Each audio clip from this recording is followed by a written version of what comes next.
আগের দিন আমরা ইউরিন ক্রিস্টাল নিয়ে ডিটেলসে আলোচনা করেছি। আজ আমাদের আলোচনা ইউরিন কাস্ট নিয়ে। আমাদের অনেকেরই এই ইউরিন কাস্ট নিয়ে সেরকম আইডিয়া নেই। আজকের এই ভিডিওতে ইউরিন কাস্ট কি, কিভাবে তৈরি হয়, কত রকমের ইউরিন কাস্ট হতে পারে, আর ইউরিন কাস্ট কতটা বিপজ্জনক, এই পুরো ডিটেলস নিয়ে আমরা আজ আলোচনা করব। আমি ডক্টর কৌশিক, আর তোমরা দেখছো প্যাথোপিডিয়া। ইউরিন কাস্ট কি? কাস্ট হলো প্রোটিন দিয়ে তৈরি একটা সিলিন্ডার। না, এই সিলিন্ডার নয়, জিওমেট্রিক সিলিন্ডার, অর্থাৎ দেখতে হবে ঠিক এই রকম। তাহলে প্রোটিন দিয়ে তৈরি সেমি সলিড বা সলিড এই সিলিন্ড্রিক্যাল সাবস্টেন্সগুলোই হলো কাস্ট। এখন ইউরিন ক্রিস্টাল পড়ার সময় আমরা যেমন দেখেছিলাম যে ক্রিস্টালের কিছু নর্মাল ক্রিস্টাল থাকে, কিছু অ্যাবনর্মাল ক্রিস্টাল থাকে। কাস্টের ক্ষেত্রে কিন্তু নর্মাল কাস্ট বলে কোনো কনসেপ্ট নেই। সব কাস্টই কিন্তু অ্যাবনর্মাল, অর্থাৎ কোনো না কোনো রোগ থেকেই এই কাস্ট তৈরি হয়। আগেই বলেছি যে কাস্ট প্রোটিন দিয়ে তৈরি। প্রোটিনের নাম হলো টাম হর্সফল প্রোটিন। তোমরা অনেকেই ভাবতে পারো যে অ্যালবুমিন গ্লোবিউলিন প্রোটিন তো শুনেছি, এই টাম হর্সফল প্রোটিন আবার কোত্থেকে আসে? টাম হর্সফল প্রোটিন সিক্রিট করে নেফ্রনের লুপ অফ হেনলি থেকে। নেফ্রনের স্ট্রাকচার নিশ্চয়ই তোমাদের মনে আছে। Glomerulus, Bowman's capsule, proximal convoluted tubule, loop of Henle, distal convoluted tubule and collecting tubule, এই নিয়ে একটা নেফ্রন তৈরি হয়। এই নেফ্রনের লুপ অফ হেনলি থেকেই সিক্রিট করে টাম হর্সফল প্রোটিন। তোমরা যদি নেফ্রন আর কিডনি স্ট্রাকচার নিয়ে ডিটেলস ডিসকাশন চাও, আমাকে অবশ্যই কমেন্টে জানাও। আপাতত ইউরিন কাস্ট নিয়ে আলোচনা কন্টিনিউ করা যাক। এই টাম Horsfall protein loop of Henley থেকে খুবই অল্প পরিমাণে সিক্রিট করে ন্যাচারালি, কিন্তু কিডনির যদি কোনো ইনফ্লামেশন বা ইনফেকশন হয় তখন কিন্তু এই প্রোটিন খুব বেশি পরিমাণে সিক্রিট করতে থাকে। এই অতিরিক্ত প্রোটিন লুপ অফ হেনলি থেকে বেরিয়ে এসে ডিস্টাল কনভলিউটেড টিউবিউল আর কালেক্টিং টিউবিউলের মধ্যে জমাট বাঁধতে থাকে। এই জমাট বেঁধে যাওয়া প্রোটিনই ইউরিনের সাথে বেরিয়ে আসে ইউরিন কাস্ট হিসেবে। এই টিউবিউলের মধ্যে জমা হয়েই প্রোটিন কাস্ট তৈরি হয় বলেই কাস্টগুলো সিলিন্ড্রিক্যাল শেপ ধারণ করে। তাহলে মোদ্দা কথা কি দাঁড়ালো? টাম Horsfall protein loop of Henley থেকে সিক্রিট করে ডিস্টাল কনভলিউটেড টিউবিউল আর কালেক্টিং টিউবিউলের মধ্যে জমাট বেঁধে তৈরি করে ইউরিন কাস্ট। এবার দেখে নিই কাস্ট কত রকমের হয় আর তার সাথে কিডনি হেলথের কি সম্পর্ক। যে কোনো বইতে তোমরা যখন কাস্ট নিয়ে পড়বে দেখবে কাস্টকে সাধারণত দুটো ভাগে ভাগ করা হয়েছে। এক হলো সেলুলার কাস্ট, আর একটা হলো নন সেলুলার কাস্ট। এদেরও আবার 3টে করে সাবটাইপস আছে। কিন্তু এইভাবে পড়ার মেন সমস্যা হলো কাস্ট নিয়ে কোনো কনসেপ্ট কিন্তু ভালোভাবে বইতে লেখা নেই, তাই শুধু মুখস্থ করার উপরই ভরসা রাখতে হয়। আজকে এই কাস্টের সাবটাইপসগুলো তোমাদের সাথে এমনভাবে আলোচনা করব যে জীবনে আর মুখস্থ করতে হবে না, এমনিই মনে থেকে যাবে। তাই আমি চাই আগামী 3-4 মিনিট খুব মনোযোগ দিয়ে আমার এই কথাগুলো শোনো। তাতে তোমাদের যে কনসেপ্টটা তৈরি হবে সেটা কিন্তু ভবিষ্যতের জন্য খুব ইম্পর্টেন্ট। ধরো একটা পেশেন্ট আছে, তার কিডনি আস্তে আস্তে খারাপ হচ্ছে।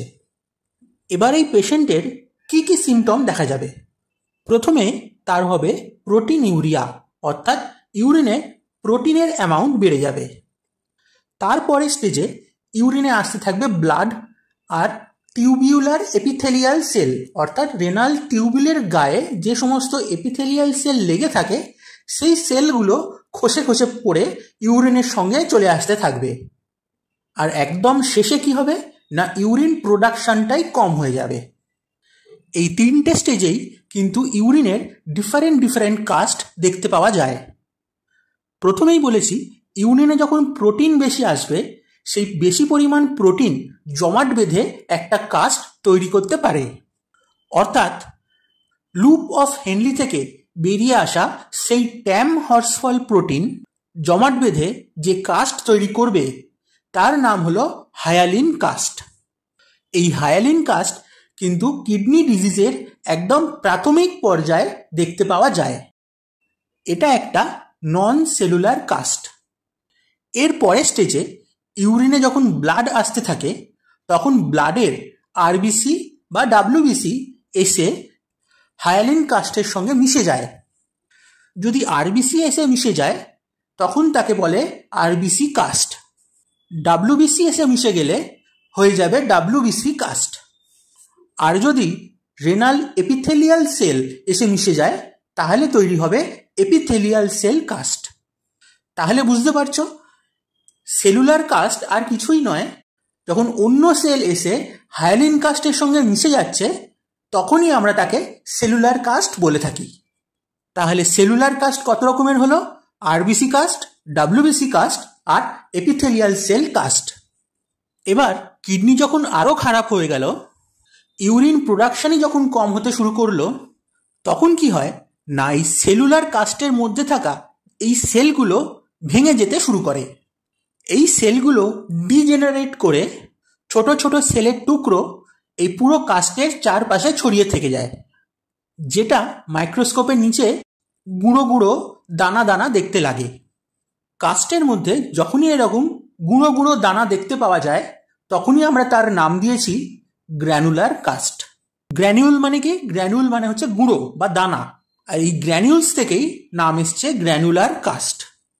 এবার কিডনি যদি আরও খারাপ হয়, একদম লাস্ট পর্যায়ে যখন ইউরিন প্রোডাকশন খুবই কম, তখন কাস্ট যে প্রোটিন দিয়ে তৈরি সেই ট্যাম হর্সফল প্রোটিনটাই ডিজেনারেট করতে থাকে। পুরো গ্র্যানুলার কাস্টটাই ডিজেনারেট করে একটা সেমি ট্রান্সপারেন্ট অয়েলি একটা অ্যাপিয়ারেন্স ধারণ করে। একেই আমরা নাম দিয়েছি ওয়্যাক্সি কাস্ট, অর্থাৎ মোমের মতো দেখতে কাস্ট। তাহলে নন সেলুলার কাস্ট কি কি হলো?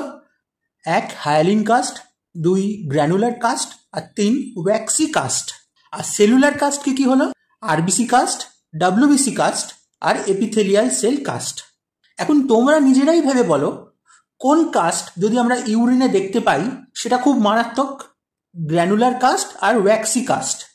কারণ এই দুটো কাস্ট যদি থাকে তাহলে জানবে কিডনি ফাংশন খুব খারাপ, যাকে আমরা এন্ড স্টেজ রেনাল ডিজিজ বলে থাকি।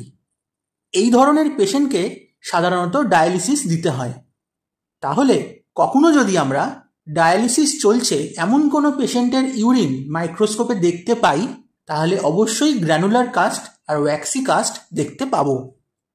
তাহলে আশা করি তোমরা বুঝতে পেরেছো কাস্টের ডিফারেন্ট টাইপস আর তাদের ক্লিনিক্যাল সিগনিফিক্যান্স কী।